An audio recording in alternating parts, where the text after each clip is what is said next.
Direction le nord du Bénin, la ville de Parakou a enregistré des inondations dans plusieurs quartiers le vendredi 30 août 2024 suite à une pluie torrentielle qui a arrosé la ville pendant plusieurs heures. Cette catastrophe naturelle a créé de nombreux dégâts matériels et même une perte en vie humaine. Mais selon le directeur des services techniques de la mairie, Gisne Agossadou, des actions sont en cours pour pallier ce genre de situation. En voyage, il évoque dans cette interview téléphonique qu'il nous accorde les potentielles causes de cette catastrophe naturelle enregistrée dans la cité des Koboro. Les propos recueillis, c'est avec Anselmo Richa et David Yemé.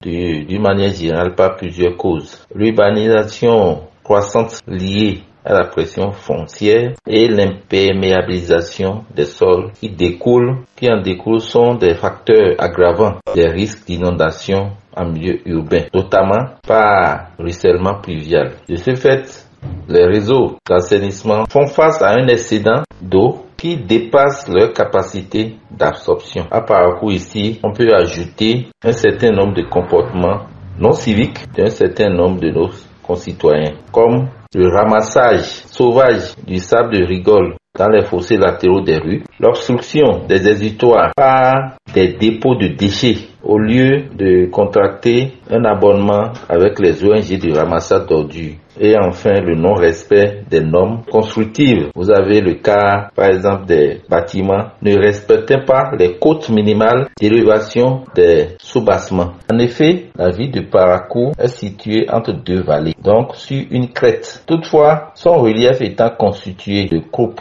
et de vallons qui sont de petites dépressions allongées constituent des couloirs de circulation des eaux. De ce fait, lorsque ces derniers sont mal aménagés ou même fermés, ajoutés aux pluies torrentielles telles que nous les avons connues aujourd'hui, on peut bel et bien enregistrer des inondations dans notre ville. Nous pouvons citer deux grands projets que sont la phase B du projet asphaltage et le projet d'assainissement pluvial des villes secondaires, communément appelé projet PAPVS. Pour ce qui concerne le premier, phase B de l'asphaltage, il faut dire que la remise de site a été effectuée le vendredi 19 juillet 2024 et déjà le 5 août 2024, le démarrage des travaux a été effectif. Donc à ce niveau, au niveau de ce projet, nous pouvons dire que les choses avancent de manière convenable. Alors quant au second projet, le projet PAPVS, nous pouvons dire aussi que à ce niveau, les activités se déroulent de façon normale et à telle enseigne que la majorité des personnes affectées par ce projet sont déjà payées et le reste est en cours donc de règlement. Il est nécessaire que